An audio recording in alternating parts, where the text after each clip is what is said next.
Cove 690 Mount Alexander Road in Moonee Ponds. Adam, it's time to jump into the match breakdown. We made a late decision to go to Essendon Ford Division 1 this weekend rather than commentate this game, and we were rewarded. It was only a 1-point margin, but boy oh boy, did Airport West and Avondale Heights turn on a classic in our absence. Might have been comeback at a century, Teo. They were down by 39 points at three-quarter time, Avondale Heights, and they came back and beat Airport West on their home deck at Hanson Reserve. It was an unbelievable game. Can't wait to get stuck into the highlights. So thanks to Red Onion, let's launch right into the footage of this classic match in the Strathmore Community Bank Premier Division. So Airport West got out of the blocks early. Marcus Kenny gets on the end of Sweet's kick here with a diving mark, and he goes back and kicks the set shot goal. The weather looks pretty good at this point, Adam, but as we know, it would turn quite a bit as the afternoon wore on. Yeah, you can see it's quite gloomy there, Teo, but a good start to the game there with Marcus Kenny. One of the draw cards of this game, of course, was the power struggle, I suppose, inside both forward 50s. So a lot of good quality on display. Now, Josh Grabowski here in the sleeves. You see him drop the shoulder there, and a very nice kick off the instep to work the ball forward. This passage of play would actually end up in a goal, but we'll stay with it as Avondale Heights work their way forward. Adam, who did you actually tip and why heading into this one, and what did you like about the team that you did predict to win? I was sticking with Avondale Heights, Teo, and it was because of their form line this year. Even though Airport West, I did fancy them as a sniff, but certainly Avondale Heights, the better form and the better quality in the 22 so far this year. So that was holding the ball there, and Grosso comes in and kicks the easy goal, but well, holding the ball would head back the other way right here on the wing. Getting out to the ball, Athanasiou takes possession and then front on. Look at that, Adem Contessa just absolutely going at him and winning, holding the ball very convincingly. Now here's a kick out after a behind. Ball is actually getting to ground level. Urquhart shrugs a tackle there brilliantly and lets rip from just outside the arc and puts it through for a big goal. So it's not quite 50 metres there at Hanson Reserve, but it still looks pretty impressive when you kick it from that far behind the arc and it goes out over the fence. Now the ball was in the Avondale Heights forward line here at 2-on-2. Dimatina and Barbero eventually wriggle it loose. Harris clears, and look at this running pick up here from Rogers. He's going to come up and face the ball here, get it moving quickly over the top, and then White inside forward 50. Going up there, Kenny can't bring it to ground, and Bartrop here will be disappointed with the fumble under the pressure from Sweet. But Sweet ends up on the end of the passage of play to snap a goal. At quarter time, it was 3-6-24 to 1-3-9. Yeah, good start by Airport West, and there was a good goal there by Sweet. But look at the weather there, Teo. The things just got worse throughout the day. Certainly did, and we see here Josh Grabowski soccers it to his own advantage, then gets up out of the tackle and goes on to kick a banana for an amazing point. Would have been a nomination for goal of the year. I thought we'd leave it in anyway because it was so impressive. Harris with a nice one-handed pick up in the weather.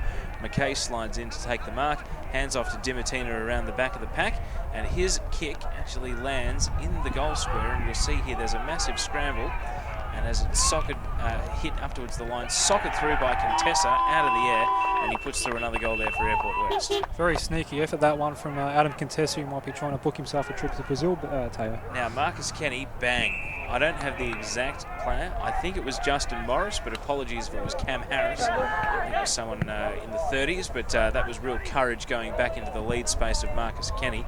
We see here the ball goes inside forward 50 with that nice sidestep from Cartelli.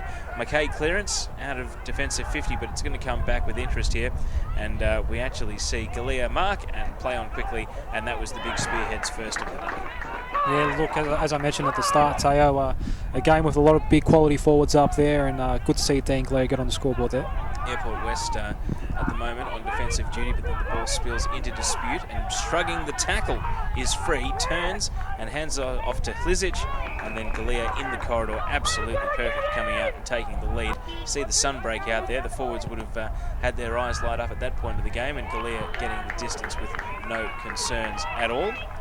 The next highlight we go to at the moment, it's only 10 points the margin, but Airport West with the nice pickup from Rogers gets it to White front and square, and he goes to Jesse McVeigh with a little dribble kick. McVeigh actually gets smothered the first time, and the second soccer goal of the quarter as he follows it in off the ground. Yeah, that was the order of the day, Teo, at certain parts in those tough conditions. Just scrag it forward, and a good effort there by McVeigh. Now we get to see some end-to-end transition from an Airport West behind. Avondale Heights moving the ball quickly. Truan here pops it up, and look at that, full steam ahead from Rose. Gets to the ball in time, wheels around onto his right foot, and again sinks it from distance. And at half-time, it was Airport West 5-11-41 leading Avondale Heights 4-6-30. And to be honest, at that stage, it didn't look like there was a designated scoring end, but Airport West would come out and kick 5 unanswered goals in the third quarter. Starting with this one, Alloy wins the ball in a 3-on-1. Sweet inside forward 50. Tanner misses the mark, and McVeigh makes him pay by capitalising on the crowd. Yeah, another good goal by McVeigh there, Teo, and again Airport West going forward. They really put on the afterburners in this quarter. Sweet's all alone inside attacking 50 here, but look at that, he can't get the distance. We've seen so many kicks going through from long range, but Tiller marked that one on the line. The good news for Airport West is that Tanner and Byrne sold each other into trouble with a couple of hospital handballs coming out of defensive 50, and so it ended up with Contessa, and Contessa ended up getting the goal. So after it looked as though a goal had gone begging out of Contessa, actually ended up making Avondale Heights pay. Next highlight here, Cartelli roves it out of the stoppage, and he goes to Rose. And this was a chance for Avondale to get a goal against the run of play, but going for distance here, Paddy Rose hooks that kick. Yeah, he won't be happy with that one, Patrick Rose. This was the ground, of course. He kicked his 100th goal last year, Teo. Some good memories at Hanson Reserve, but perhaps not so good 12 months later. Daniel Harris kicking the goal there after the hack off the ground worked out perfectly to hit him on the lead. And now Avondale Heights. This passage of play ending here, Galea with the handball to Cravino, and Caruso dumps him into the fence and takes a bit of exception. And look at Galea, the enforcer, just coming over and almost bending Caruso back, saying, don't do that to one of my players. But the cooler heads prevail and they break it up. Now we get to see a running goal for Airport West inside forward 50, just a tap down to advantage. Quick hands over the top, and McVeigh runs in and finishes it off. But Adam, this is the big talking point. Yes. The pug wants a piece of the action, and the boundary umpire has to keep him away from the field of play. And the owner there comes out to retrieve the pug. And look at the look on the pug's face. He's not happy as he gets dragged back to the sidelines. And this is exactly why we love local footy, Teo. You don't get to see that at the top level, or even at VFL level. Great to see. So we move on now. And we are late in the third quarter. Stretton has a crack here at trying to clear the ball on the half-back flank, and he gets smothered. Airport West are trying to track it in. A few shouts for a free kick. Tanner goes through and has an effort of his own, but he handballs it into a 3-on-1, and so Airport West with a quick chain of handballs get it to McVeigh, and look at how the ball here sits on the wind almost perfectly just to get that little bit of carry. At three-quarter time, all of a sudden it's Airport West 10-13-73 to Avondale Heights 4-10-34 after that big third quarter.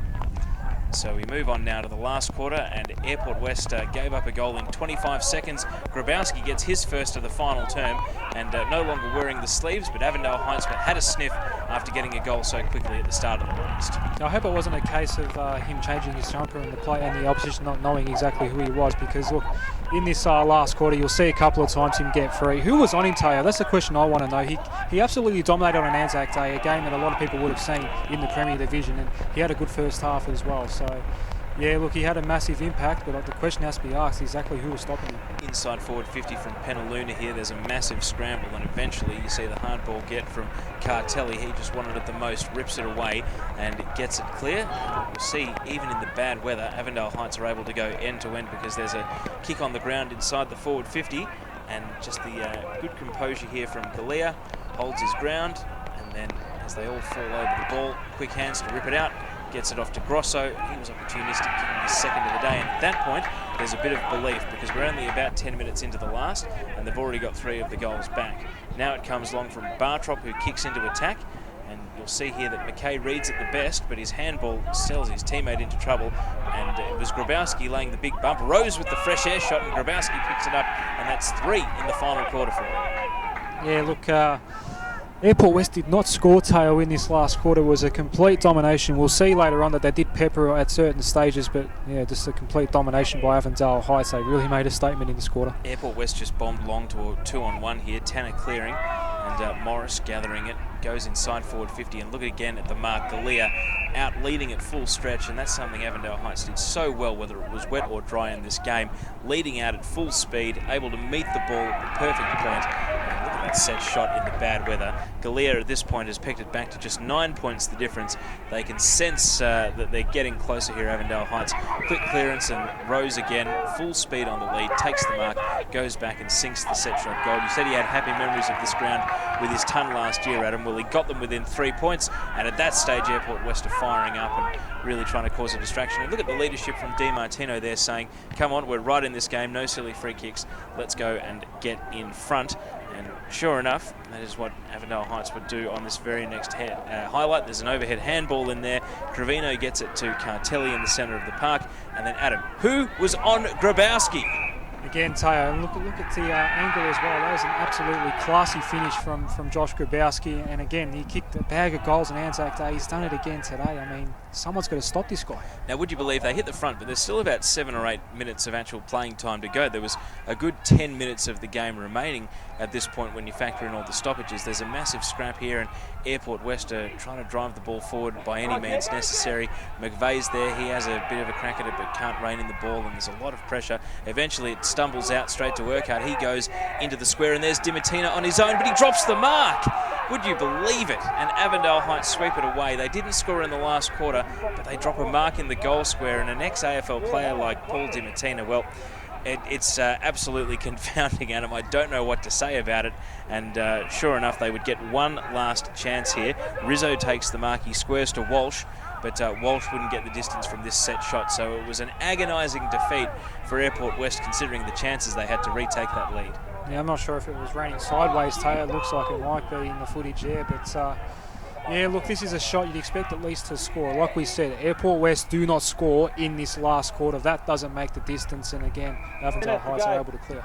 And they wasted time expertly here because they held position around the wing. Galea coming up with the big mark, and then Airport West, as they're trying to get possession back, they're still only down by a kick at this stage, so a goal puts them in front. And even with the time to transition their numbers back, Galea with a very good kick here, and actually manages to find Leo and spots up a target. He takes a good contested mark, and the time wasted off the clock there as he goes back and kicks it behind is enough to get Avondale Heights the win, because even though they might have been a little nervous about the ball going end to end from the kick-in, the siren actually intervenes with the ball in the air, as we're about to see, and it's Airport West who lose from 39 points in front at the last change. Adam, an unbelievable finish to this match. Yeah, look, it's very hard to give away a 6.5 goal lead in a final quarter in wet conditions as well, but somehow they did. So, yeah, disappointing result for the Eagles. And as we leave the scenes of celebration, Adam, it's a great win for Avondale Heights. Airport West left to rue losing the unlosable. What does it mean for these two teams? As far as Avondale Heights is concerned, right now they look unbeatable. They've now beaten all 3 of their fellow finalists from last year. They've knocked off Greenvale, they've knocked off Aberfeldy, and now they've knocked off Airport West, who did beat them last year in the finals as well. So, yeah, look, they've got an easier month coming up now. They've got Northern Saints this week, and then they go to Strathmore. That could be an interesting game at Lebanon Reserve, and then Essendon do the Stars at home. So they've set up their season really well, Teo. I expect them to be 7-0, and like we mentioned on last week's show, they get Greenvale at Greenvale in round 11, I think it is, later in the year. They could well be 10-0 Avondale Heights, and they, yeah, that was an unbelievable performance in that last quarter to kick all those goals unanswered. Well, that's it for round 4. Click the link appearing on your screen, and we'll move on to the preview of round 5.